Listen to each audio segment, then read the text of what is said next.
बिस्मिल्लाहिर्रहमानिर्रहीम। In this video we will discuss the OPD cases. ठीक है, इस वीडियो में हम सिर्फ एक ओपीडी केस डिस्कस करेंगे, देन नेक्स्ट वीडियो में ऑनवर्ड हम डिस्कस करते रहेंगे। ठीक है, फर्स्ट ऑफ ऑल इसमें हम डिस्कस करेंगे फेरेंजाइटिस। इसमें मैं आपको बताऊंगी कि आपने पेशेंट को डायग्नोस कैसे करना है, उसके साइन एंड सिम्टम की बेसिस पे उसके वाइटल्स की एग्जामिन करेंगे। ठीक है, ओरल कैविटी जो भी लाइक उसकी फिजिकल एग्जामिनेशन है बॉडी की, आप वो एग्जामिनेशन करेंगे। देन मोस्ट इंपॉर्टेंट थिंग कि आपने पेशेंट को मैनेज कैसे करना है। ठीक है, अभी तक तो हम लाइक सॉल्ट नेम या फार्मूलाज नेम पढ़ते आए हैं, लेकिन हमें ब्रांड नेम का इतना आइडिया नहीं है। ठीक है, तो मैं आपको ब्रांड नेम इसमें बताऊंगी कि आप अपने पेशेंट को, अगर आपके पास फेरेंजाइटिस का पेशेंट आता है तो आप उसे ट्रीट कैसे करेंगे और उसे कौन कौन से ब्रांड जो हैं उनकी एंटीबायोटिक दे सकते हैं। ठीक है, इसके अलावा हम ये देखेंगे कि कौन सी टैबलेट्स हैं जो कि प्रेगनेंसी में सेफ़ हैं, और अगर तो अडल्ट है तो उसके लिए क्या डोज़ है, अगर चाइल्ड है तो उसके लिए क्या डोज़ प्रेफर करेंगे। ठीक है, सबसे पहले हम देखेंगे कि फेरेंजाइटिस होता क्या है। ठीक है, जब भी एन पे आ जाता है IST, इट्स मीन इन्फ्लेमेशन है, it's pharyngitis pharyngeal wall inflammation. ठीक है, इसमें पेशेंट हमारे पास प्रेजेंट कैसे करता है।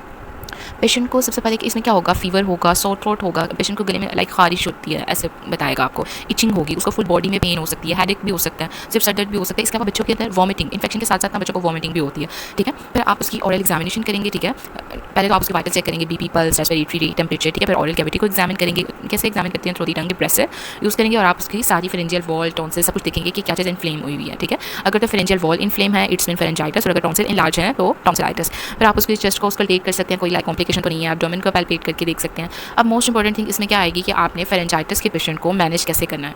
ठीक है, अब जब भी लाइक बच्चे को गले का दर्द है या कोई भी बड़ों को भी हो जाता है तो ये क्यों होता है। ठीक है, लाइक कोई भी ये बैक्टीरिया की वजह से हो सकता है, तो हम इसके लिए क्या देंगे, एंटीबायोटिक देंगे। एंटीबायोटिक के अंदर हमारे यहाँ पे पाकिस्तान के अंदर कौन से ब्रांड आते हैं, अमोक्सिल जो है ये एक कैप्सूल बना होता है, कैप्सूल। ठीक है, इसे हम इसका बेसिकली जो इसका सॉल्ट या फॉर्मूला नेम है वो होता है अमोक्सिसिलिन, ये एंटीबायोटिक है। ठीक है, ये हमने पढ़ी भी थी, आपने भी पढ़ी होगी फाइनल ईयर में भी, मेडिसिन में भी। ठीक है, और नेक्स्ट हमने ये तो बहुत कॉमन है कि ऑगमेंटन देते हैं पेशेंट को। अभी हम इसकी डोज डिस्कस करेंगे। अभी सिर्फ मैं आपको ये बता रही हूँ कि एंटीबायोटिक के नेम कौन कौन से, लाइक आपको अमोक्सिसिलिन का पता है लेकिन अमोक्सिल का नहीं पता, इसका ब्रांड नेम क्या है। ठीक है, इसी तरह जो ऑगमेंटन है ये तो कॉमन है, ये तो सबको ही पता होता है, लेकिन इसके अंदर अमोक्सिसिलिन के साथ क्लेवलिन एसिड भी होता है।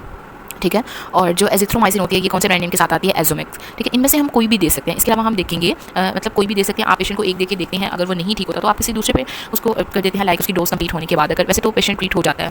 ठीक है, नेक्स्ट पे अगर तो कोई पेशेंट प्रेग्नेंट है, कोई भी फीमेल आई है और वो प्रेग्नेंट है, तो आप उसको ये जो एंटीबायोटिक है ये नहीं दे सकते, क्योंकि उसको लाइक कोई भी अबॉर्शन या कुछ भी प्रॉब्लम बेबी को हो सकती है। तो ये सेफ जो एंटीबायोटिक है वो कौन सी है, सेफिजेट। इसको जो एंटीबायोटिक इसका फॉर्मूला है वो सेफिक्साइम है, लेकिन आजकल जो ये आती है हॉस्पिटल्स में, फार्मेसी में, कौन से ब्रांड नेम से, सेफिजेट, और इसे कैरी सेफ भी है एक। ठीक है, ये प्रेगनेंसी में सेफ है, आप सिर्फ ये यूज़ कर सकते हैं। ठीक है, और एन से अगर ये तो हमने देख लिया कि कोई भी पेशेंट को इन्फ्लेमेशन हुई है, कोई बैक्टीरिया इन्फेक्शन है, तो उसके लिए हमने उसको एंटीबायोटिक दे दी।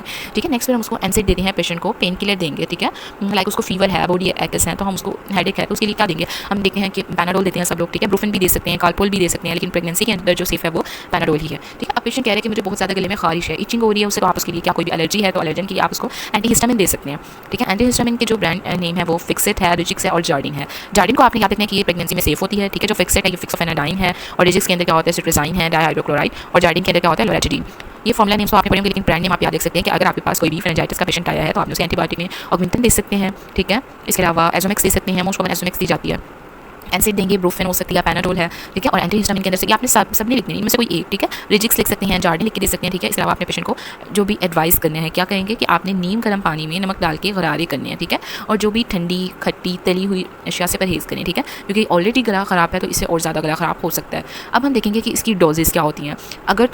अगर हमारे पास कोई ऐसा पेशेंट आया जिसकी एज 12 साल से बड़ा है, ठीक है, तो इसमें वो अडल्ट में काउंट होता है, और अगर इससे छोटा तो वो चाइल्ड एज होगी। अगर 12 साल से ऊपर है पेशेंट की एज और उसका वेट 40 kg से ज़्यादा है, तो आपने उसे एंटीबायोटिक के अंदर, अगर तो आप अमोक्सिल टैबलेट उसे दे रहे हैं, प्रिस्क्राइब कर रहे हैं, तो आपने 500 mg TDS देना। और TDS का मतलब होता है सुबह, दोपहर और शाम, मतलब 3 टाइम्स।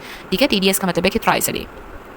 नेक्स्ट फिर ऑगमेंटन जो है ये भी 625 mg की, ये भी थ्राइस अ डे देंगे। नेक्स्ट जो टैबलेट आती है क्लैरिसेट, ये 250 mg, ये मतलब आपने 2 टाइम्स देनी होती है BD में। ठीक है, और एजोमेक्स जो है ये आपने 500 mg की होती है, तो उसको आपने OD के अंदर देना, वंस अ डे। ठीक है, इसी तरह कैरिसेफ जो है ये 400 mg है, ये भी आपने OD में देना, और ये प्रेगनेंसी में सेफ होती है। ठीक है, एनसेड के अंदर पैनाडोल जो है इसकी डोज कितनी होती है, 500 mg। ठीक है, तो इसको अभी आप ट्राइस अ डे दे सकते हैं। और ब्रूफिन जो है ये 400 mg होते से आपने ट्राइस अ डे देना होता है BD में। एंटीहिस्टामिन के आप देख सकते हैं कि जो फिक्सेट है वो 60 mg की आती है, और आपने ये एक ही देनी होती है। जितनी भी एंटीहिस्टामिन है ना, ये ऑलमोस्ट आपने एक देनी होती है, और वो भी रात को।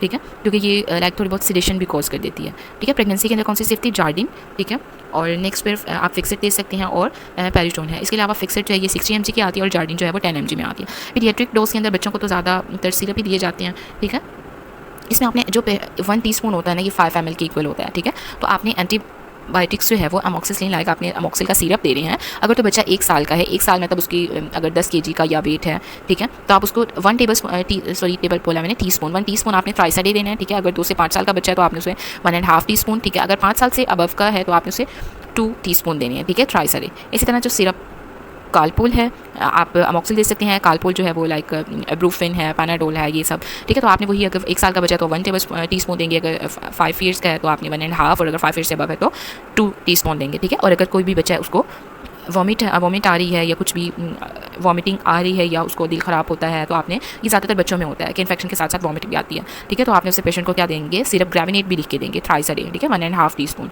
ठीक है। अब इसको रिवाइज कर लेते हैं, फेरेंजाइटिस के पेशेंट को आपने मैनेज कैसे करना है। अमोक्सिसिलिन, ठीक है, इसका ब्रांड नेम आप याद रखें, अमोक्सिल, ठीक है।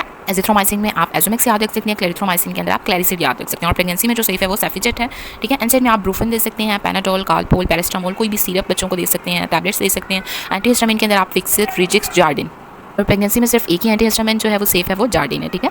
डोजेस आपने अडल्ट के अंदर आपने याद रखना है कि जो अमोक्सिल होती है ये 500 mg आप इसको ट्राइस अ डे दे सकते हैं, ऑगमेंटन भी 625 जो है ये भी ट्राइस अ डे दे सकते हैं। क्लैरिसिड जो है वो आपने 250 mg किया तो आपने इसे ट्वाइस अ डे देंगे, ठीक है। और एजोमिक्स 500 mg की होती है, आपने 1 डे देनी होती है, ठीक है। इसकी स्पेसिफिक डोजेज आपने याद रखनी है, ठीक है। एनसाइड पैनाडोल जो है ये आप 1 ग्राम जो होती दे सकते हैं आप इसको, ठीक है, ट्राइस अ डे। तो इसमें आपने टू दे सकते हैं मॉर्निंग में, 2 आफ्टरनून में, और 2 इवनिंग के अंदर, ठीक है। और ब्रूफिन जो है वो भी आप ट्वाइस अ डे दे सकते हैं। एंटीहिस्टामिन जो है आपने फिक्सेड की याद रखनी कितनी होती है, 60, जार्डिन 10, और जो है पेरिटोनिस की 4 mg। पीडियाट्रिक डोज के अंदर अगर 5 ईयर्स का बच्चा होगा तो आपने 1 टीस्पून देना है, 5 ईयर्स का 1 ईयर का होगा तो 1 टीस्पून, 5 ईयर का होगा तो 1.5, और 5 ईयर से अबव होगा तो 2 टीस्पून, ठीक है। इसी तरह आपने ब्रूफिन, कालपोल, कोई भी सिरप दे सकते हैं, ठीक है। और अगर पेशेंट को वॉमिटिंग की हिस्ट्री है या उसको प्रेजेंटेशन उसकी है कि वॉमिटिंग आ रही है, तो आप उसको ग्रेविनेट का सिरप या फिर ग्रेविनेट की टैबलेट आती है, आप वो भी उसको प्रिस्क्राइब कर सकते हैं, ठीक है। डिस्कस करते हैं, करेंगे फीवर, ठीक है। बेसिकली फीवर जो है ना, इसकी 2 टाइप्स होती हैं, एक होता है फोकल फीवर और सेकंड वन क्या होता है, नॉन फोकल फीवर। अब हम देखेंगे कि फोकल फीवर क्या होता है और नॉन फोकल क्या होता है। फोकल फीवर जो होता है इसमें क्या होता है कि पेशेंट को फीवर की हिस्ट्री होगी, ठीक है। एक्यूट ऑनसेट का मतलब है कि बुखार का जो फीवर का ड्यूरेशन है वो लेस देन 2 वीक होगा, ठीक है। प्रॉपर हिस्ट्री लेने से हमें एक्जैक्ट उसके साइन एंड सिम्टम्स पता चल जाएंगे कि इसको ये प्रॉब्लम है, ठीक है। इसके अलावा अगर नॉन फोकल फीवर क्या होता है कि अगर हमें पेशेंट अब हिस्ट्री बता रहे हैं, हमें कोई साइन एंड सिम्टम भी नहीं मिले, इसको क्या प्रॉब्लम हो सकती है, ठीक है। और बुखार का जो ड्यूरेशन है वो भी 2 वीक से ज़्यादा है, मतलब मदर या बता रही है कि मेरे बच्चे को 2 हफ्ते हो गए हैं और इसको कभी बुखार होता है और कभी उतर जाता है, ठीक है। और इसका ड्यूरेशन भी ऑलमोस्ट 2 हफ्ते हो गए हैं ऐसा है, और इसको कोई साइन एंड सिम्टम भी ऐसा हमें नहीं पता चले। It's mean non focal fever के अंदर सिर्फ 3 आपने माइंड में रखने हैं, या तो मलेरिया हो सकता है, या टाइफाइड हो सकता है, या फिर डेंगू हो सकता है, ठीक है। और अगर फोकल फीवर है इसके अंदर आपको पेशेंट की लेस देन 2 वीक की हिस्ट्री है और साइन एंड सिम्टम्स आपको पता भी चल रहा है, फिर आप उसको देखोगे कि फ्रेंजियल वॉल अगर तो इन्फ्लेम होगी, फ्रेंजाइटिस हो सकता है, टॉन्सिल इनलार्ज है तो इट्स मीन टॉन्सिलाइटिस है, रनी नोज है तो रेनाइटिस है, बर्निंग मिक्चुरेशन है, फ्लैंक पेन है तो हम नेफ्राइटिस की तरफ जा सकते हैं, लूज स्टूल है, वॉमिटिंग है तो गैस्ट्रोएंटेराइटिस की तरफ, ठीक है। इसी तरह अगर हमें नेक्स्ट पेयर देखते हैं, एक मिनट। अब जो फेरेंजाइटिस होता है ना, ये भी 2 टाइप्स का होता है, एक होता है बैक्टीरियल और सेकंड वन होता है वायरल। बैक्टीरियल के अंदर क्या होता है कि पेशेंट को जब भी कोई भी बैक्टीरियल इन्फेक्शन होगा ना, तो आप देखेंगे कि पेशेंट को बहुत ज़्यादा तेज हाई ग्रेड फीवर होगा, ठीक है। लेकिन वायरल के अंदर बहुत लो ग्रेड फीवर होता है, मतलब ये 100 तक ही रहता है ऑलमोस्ट, लेकिन बैक्टीरिया के अंदर 101, 2, 100, बल्कि 104 तक, 3 तक जाता है मोस्टली, ठीक है। और जो वायरल होता है ना, इसके अंदर पेशेंट प्रेजेंट करते हैं कि उसे पूरे जिस्म में बहुत ज़्यादा शदीद पेन है, ठीक है। बैक्टीरिया के अंदर हो सकता है कि उसको कभी राइगर और चिल्स भी हो, कि बुखार चढ़ता है, सर्दी लगती है, पसीने आते हैं, ठीक है। अगर आपको ये नहीं कंफर्म हो रहा उसके साइन एंड सिम्टम से कि आदत ये बैक्टीरियल है या वायरल, तो आप क्या करें, एटलीस्ट उसकी सीबीसी करवा लें, ठीक है। जब आप सीबीसी करवाएंगे तो आपको उससे पता चल जाएगा, अगर तो उसमें न्यूट्रोफिल काउंट रेज होगा इट्स मीन ये बैक्टीरिया इन्फेक्शन है, ठीक है। और अगर उसका लिम्फोसाइट काउंट जो है वो इंक्रीज होगा इट्स मीन ये वायरल इन्फेक्शन है, ठीक है। अब अगर आपको साइन एंड सिम्टम से नहीं पता चला कि क्या प्रॉब्लम है पेशेंट के साथ, वायरल है, बैक्टीरियल है, उसको बैक्टीरिया एंटीबायोटिक दूँ या ना दूँ, ठीक है, तो आप इसको सीबीसी करवा सकते हैं। अगर तो बैक्टीरिया फेरेंजाइटिस से आप क्या करेंगे, कोई भी एंटीबायोटिक लिख देंगे जो हमने पढ़ी है, एजोमेक्स हो सकती है, क्लैरिसिड हो सकती है, ऑगमेंटन हो सकती है, ठीक है। अगर आप उसे वैसे तो 10 डेज के लिए देंगे, ठीक है, लेकिन अगर आपको नहीं पता चला कि ये ठीक भी होगा या नहीं, ठीक है, तो आप उसको फॉलोअप के लिए बुलवा लें कि आप 5 डेज तक एटलीस्ट यूज़ करें, और फिर आप उसको फॉलोअप के लिए बुलवा सकते हैं, ठीक है। अगर तो गले में खराश है तो आप एंटी एलर्जिक लिख देंगे, ठीक है।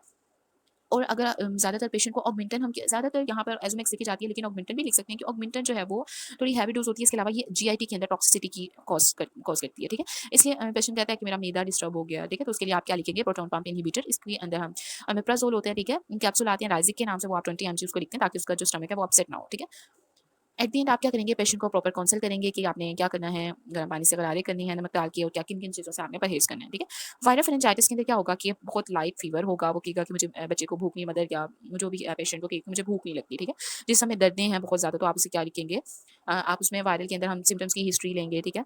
फीवर होगा तो आप पैनाडोल लिख देंगे सिंपली, ठीक है। जो पैनाडोल होती है ना, उसके अंदर ये 500 mg की होती है, लेकिन एक अडल्ट के लिए क्या होता है कि 1 ग्राम चाहिए होती है, ठीक है। 500 मतलब 1000 मिलीग्राम जो है वो 1 ग्राम बनता है, ठीक है। तो आप पेशेंट को एट अ टाइम पे 2 टैबलेट्स दे सकते हैं, लेकिन बच्चे को आपने वही जो टी स्पून है उसी के अकॉर्डिंग देना है, ठीक है। और इसमें अगर तो पेशेंट का जो फीवर है वो 10 वायरल के अंदर लो ग्रेड होता है, 101 या 100 तक होता है। अगर तो 100 तक होगा तो आप ये पैराडोल इसमें सबसे ट्रीट हो जाएगा, लेकिन अगर 101 से ज़्यादा है तो आप उसे एजोमेक्स दे सकते हैं, ठीक है। एजोमेक्स एंटीबायोटिक दे देंगे, ठीक है। और बच्चों के अंदर आपने ऑगमेंटन है, अगर आपने उसको 30 मिलीग्राम पर केजी के अकॉर्डिंग देनी है, ठीक है। और सिरप भी दे सकते हैं। इसके अलावा नेक्स्ट मैंने आपको बताया था कि अगर 1 ईयर होगा तो 1 टीस्पून, 5 ईयर होगा तो 2, 6 टू 7 ऑलमोस्ट इतना ही बनता है, 1 एंड हाफ और 2, ठीक है। साथ में अगर वॉमिटिंग की कंप्लेन है तो आप उसे एंटीमेटिक देंगे, वो भी सेंट्रली एक्टिंग, ताकि उसकी जो ब्रेन है उसमें जाकर उसका जो वॉमिटिंग को एक्टिवेट कर रहा है, ठीक है, आपने उसको इनहिबिट कर देंगे, ठीक है। ये ब्रेन में जाके जो भी लाइक पोन्स मेडुला जो भी इसको वॉमिटिंग सेंटर को एक्टिवेट कर रहे होते हैं, उनको आपने इनहिबिट करना है। तो आप सेंट्रली एक्टिंग एंटीमेटिक दे सकते हैं। उसके अंदर सिरप जो है वो ग्रेविनेट के नेम से आता है, और टैबलेट भी ग्रेविनेट के नेम से आती है, ठीक है। तो आपने पेशेंट को अडल्ट है तो आपने उसे ट्वाइस दे देनी है, और अगर बच्चा है तो आपने 1 से 5 ईयर में 1 टीस्पून, और अगर 5 ईयर से अबव है तो 2 टीस्पून। होप सो अगर अब आपके पास कोई भी फेरेंजाइटिस का पेशेंट आएगा तो आप उसको अच्छे से ट्रीट कर सकते हैं, ठीक है। 3 ही बातें याद रखनी, आप उसे एंटीबायोटिक लिख के देंगे, ठीक है, पेन किलर लिख के देंगे, एसिड देंगे, ठीक है। इसके अलावा एंटीहिस्टामिन देंगे, ठीक है। और आप उसको देखेंगे वायरल है बैक्टीरिया, अगर आपको नहीं पता चला आप उसकी सीबीसी करवा सकते हैं। न्यूट्रोफिल काउंट होगा तो बैक्टीरियल है, लिम्फोसाइट काउंट होगा, इंक्रीज तो वायरल इन्फेक्शन होगा, ठीक है। होप सो ये वीडियो आपके लिए हेल्पफुल होगी। नेक्स्ट में हम डिस्कस करेंगे टॉन्सिलाइटिस।